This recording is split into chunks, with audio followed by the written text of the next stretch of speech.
불멸의 여전사 남자연 총을 든 어머니 스스로 전설이 되다. 1. 늦게 타오른 불꽃 안방마님에서 투사로 1872년 경북 안동의 늦은 봄 한 여자아이가 태어났고 그 아이의 이름은 남자연이었습니다.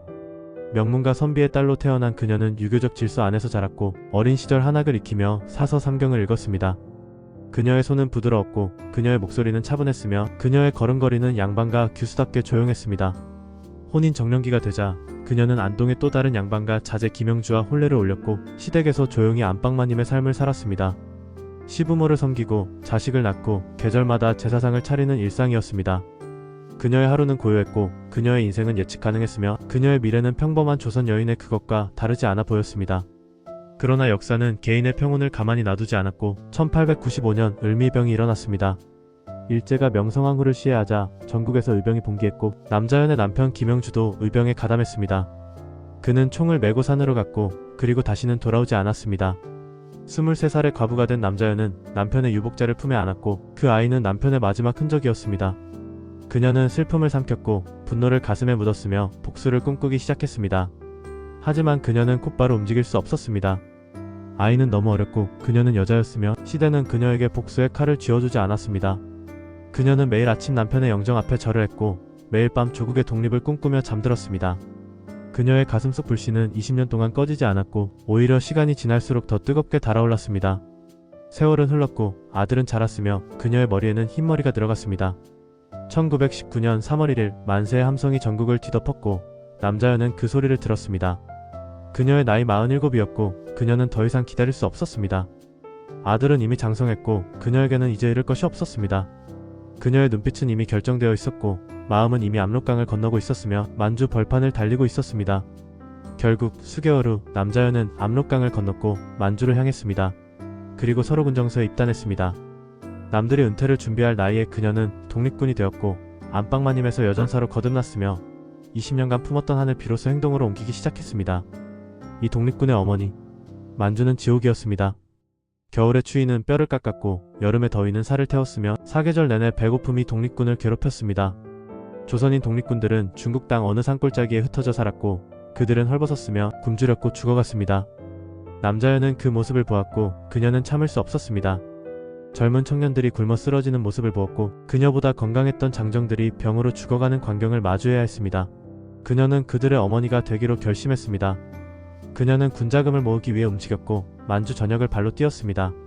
조선인 상인들을 찾아가 독립자금을 구했고 중국인 동조자들을 설득해 식량을 얻어냈으며 때로는 험준한 산맥을 넘어 600리 길을 걸었습니다. 그녀의 발바닥은 터졌고 그녀의 신발은 닳았으며 그녀의 다리는 부어올랐습니다. 하지만 그녀는 멈추지 않았습니다. 한 자루의 쌀이라도 더, 한 양의 돈이라도 더, 한 벌의 옷이라도 더 구해야 했기 때문이었습니다.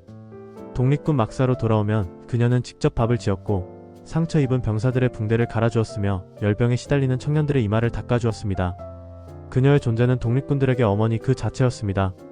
그녀는 자신의 아들뿐 아니라 모든 독립군이 자식이었고 그들의 아픔은 곧 그녀의 아픔이었으며 그들의 배고픔은 곧 그녀의 배고픔이었습니다. 하지만 그녀의 손은 주먹밥만 쥐지 않았습니다. 낮에는 어머니였지만 밤에는 전사였고 부엌에서는 요리사였지만 훈련장에서는 사수였으며 병사들 앞에서는 자애로웠지만 적 앞에서는 냉혹했습니다. 그녀는 틈틈이 총을 배웠고 사격수를 연마했으며 암살 기술을 익혔습니다. 40이 넘은 나이에 처음 총을 잡았지만 그녀의 손은 떨리지 않았고 50을 바라보는 나이에 암살 훈련을 받았지만 그녀의 눈빛은 흔들리지 않았습니다.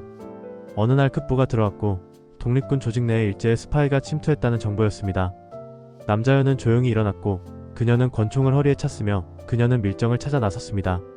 그녀는 밀정을 찾아냈고 그녀는 총구를 겨눴으며 그녀는 방아쇠를 당겼습니다. 총성이 울렸고 밀정은 쓰러졌으며 남자연은 미동도 하지 않았습니다. 아침에 밥을 짓던 손으로 저녁에 적을 죽였고 병사를 돌보던 눈으로 배신자를 응징했으며 어머니의 얼굴로 전사의 임무를 완수했습니다. 그녀는 살아있는 전설이 되어가고 있었습니다. 3. 손가락을 자른 혈서 조선 독립원. 남자연의 투쟁은 점점 더 극렬해졌고 그녀의 희생은 점점 더 처절해졌으며 그녀의 결의는 점점 더 단단해졌습니다. 그녀는 3번에 걸쳐 자신의 손가락을 잘랐고 그 피로 독립의 의지를 세상에 알렸습니다. 첫 번째 단지는 독립선언의 결의였고 두 번째 단지는 투쟁 지속의 맹세였으며 세 번째 단지는 세계를 향한 절규였습니다. 1932년 국제연맹은 만주사변을 조사하기 위해 리튼 조사단을 파견했고 이것은 조선의 독립을 세계에 알릴 마지막 기회였습니다. 남자연은 그 기회를 놓칠 수 없었고 그녀는 가장 강렬한 방법을 선택했으며 그녀는 칼을 들었습니다. 그녀는 왼손을 펼쳤고 그녀는 식칼을 들었으며 그녀는 주저하지 않았습니다. 칼날이 손가락에 닿았고 뼈가 부서지는 소리가 났으며 손가락 두 마디가 바닥에 떨어졌습니다. 피가 흘렀고 고통이 몰려왔으며 그녀는 이를 악물었습니다. 그녀는 흰 천을 펼쳤고 손가락에서 뿜어나오는 선혈을 찍었으며 그녀는 큼지막한 글씨로 썼습니다. 조선 독립원. 조선은 독립을 원한다. 5글자였고 그 5글자는 피로 쓰였으며 그 피는 60살 여인의 몸에서 나온 것이었습니다. 그녀는 잘려나간 손가락 마디를 혈서와 함께 봉투에 넣었고 그것을 리튼 조사단에게 전달했습니다. 세계는 경악했습니다. 혈서는 신문에 실렸고 손가락 마디 사진은 세계로 퍼져나갔으며 남자연의 이름은 국제사회에 알려졌습니다. 일제는 분노했고 독립군은 환호했으며 조선인들은 눈물을 흘렸습니다. 손가락은 잘려나갔지만 그녀의 정신은 더욱 단단해졌고 육체는 훼손되었지만 그녀의 의지는 더욱 강렬해졌으며 피는 흘렀지만 그녀의 투혼은 더욱 타올랐습니다. 남자연의 혈서는 조선 독립운동사에서 가장 강렬한 상징이 되었고 그녀의 손가락은 독립의 재단에 바쳐진 제물이 되었으며 그녀의 이름은 불멸의 투사로 역사에 새겨졌습니다. 4. 예순의 암살자 거사 그리고 체포. 1933년 초 남자연의 나이 62이었습니다. 그녀의 몸은 이미 만신창이었으며 그녀의 시간은 얼마 남지 않았습니다. 하지만 그녀는 마지막 임무를 자원했고 그것은 암살이었습니다. 목표는 주 만주 일본 대사 무토 노부요시였습니다.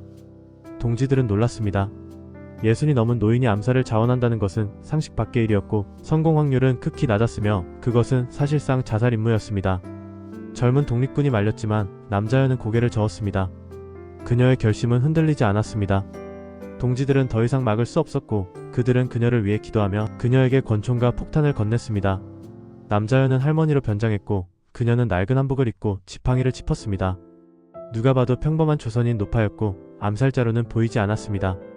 하지만 그녀의 품속에는 권총이 있었고 그녀의 치마 속에는 폭탄이 숨겨져 있었습니다. 그녀의 가슴 속에는 20년 묵은 복수심이 불타고 있었습니다. 그녀는 하얼빈 시내로 들어갔고 일본 대사관을 향해 걸었습니다. 그리고 무토가 나타나기를 기다렸습니다. 하지만 운명은 그녀의 편이 아니었습니다. 밀정의 밀고에 일제 경찰이 그녀를 포위했습니다. 그리고 체포되었습니다. 그녀의 마지막 임무는 완수되지 못했습니다.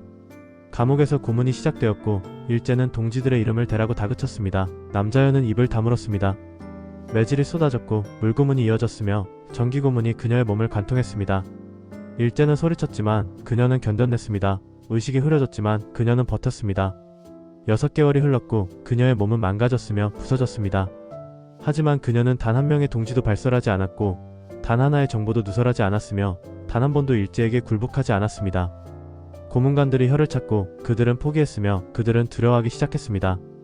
60이 넘은 여자가 이토록 강할 수 있다는 것이 그들에게는 공포였고 그녀의 침묵이 그들에게는 패배였으며 그녀의 존재 자체가 그들에게는 굴욕이었습니다. 5. 최후의 전투 15일간의 처절한 단식투쟁. 일제는 고문을 멈췄고 그들은 회유를 시작했습니다. 60이 넘은 노구가 감옥에서 죽으면 민심이 동요할 것이고 독립운동의 순교자가 생기면 조선인들의 저항이 더욱 거세질 것이며 그것은 일제에게도 손해라는 계산이었습니다. 간수가 밥그릇을 밀어넣었지만 그녀는 젓가락을 들지 않았습니다. 간수가 경고했지만 남자연은 대꾸하지 않았고 그녀는 밥을 거부했습니다. 하루가 지났고 이틀이 지났으며 사흘이 지났습니다. 남자연은 단식에 들어갔습니다. 일제는 당황했고 그들은 음식을 바꿔 넣었으며 그들은 애걸했습니다. 하지만 남자연, 그녀는 침묵했으며 그녀는 단식을 계속했습니다. 그것은 단순한 거부가 아니었고 그것은 최후의 투쟁이었으며 그것은 육체를 건 무력 시위였습니다. 그녀는 두려웠습니다. 고문으로 정신이 혼미해질 때 혹여 무의식 중에 동지의 이름을 뱉을까? 극심한 고통 속에서 실수로 은신처를 발설할까? 그녀는 자신을 믿을 수 없었습니다. 그래서 그녀는 스스로를 극한의 기아 상태로 몰아넣었습니다. 나흘째 그녀의 입술이 갈라졌고 닷새째 그녀의 눈이 푹 꺼졌으며 엿새째 그녀의 뼈가 드러나기 시작했습니다. 일주일이 지나자 그녀는 일어날 수 없었고 열흘이 지나자 그녀는 말할 수 없었으며 보름이 가까워지자 그녀는 숨만 쉬고 있었습니다. 간수들은 공포에 질렸고 긴급회의를 열었습니다. 15일째 되던 날 남자연은 보석으로 석방되었고 그녀는 하얼빈의 한 여관으로 옮겨졌습니다. 침상에 누운 그녀의 몸은 종이장처럼 말랐고 피부는 뼈에 달라붙었으며 그녀의 생명은 꺼져가고 있었습니다. 하지만 그녀의 눈빛만은 여전히 형형했고 정신은 여전히 또렷했습니다. 6. 유언 독립은 정신에 있다. 여관방에는 아들이 왔고 동지들이 모여들었으며 모두가 눈물을 흘렸습니다. 그들은 미움을 떠왔고 그녀에게 한 모금이라도 넘기려 애썼습니다. 하지만 남자여는 고개를 저었고 거부했습니다. 아들은 어머니의 손을 잡고 울었습니다.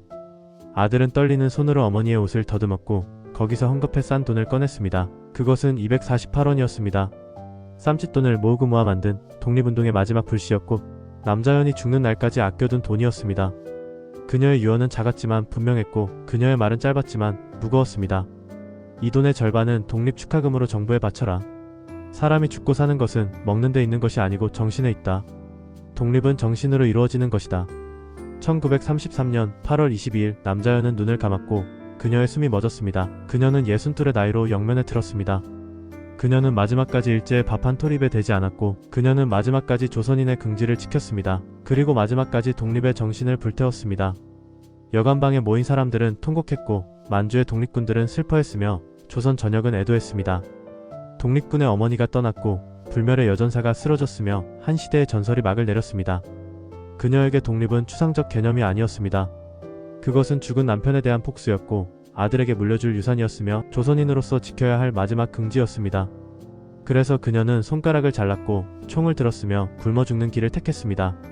그녀의 육체는 하얼빈 땅에 묻혔지만 그녀의 정신은 만주 벌판에 퍼졌고 그녀의 생명은 끝났지만 그녀의 전설은 시작되었습니다. 독립군들은 그녀를 기억했고 역사는 그녀를 불멸의 여전사로 기록했습니다. 그녀의 유언은 지금도 울립니다. 독립은 정신으로 이루어지는 것이다. 이 말은 과거에만 해당하는 것이 아닙니다. 오늘날에도 우리에게 필요한 것은 물질이 아니라 정신이고 편안함이 아니라 신념이며 마음입니다. 남자연은 그것을 온몸으로 증명했습니다. 7. 에필로그 우리 가슴에 뿌려진 흙. 남자연 지사의 삶은 영화보다 더 처절했습니다. 그녀는 젊고 화려한 영웅이 아니었습니다. 자식을 둔 평범한 여인이었기에 그녀의 투쟁은 더욱 숭고합니다. 그녀에게 독립은 정치적 구호가 아니라 남편의 한을 풀고 자식들에게 부끄럽지 않은 세상을 물려주기 위한 어머니의 의무였습니다. 그녀는 떠나며 말했습니다. 내가 독립을 보지 못하고 죽는다면 너희가 독립된 나라의 흙을 내 무덤에 뿌려다오. 오늘 우리가 딛고 서 있는 이 땅이 바로 그녀가 그토록 원했던 그 흙입니다. 끝까지 시청해주셔서 감사합니다.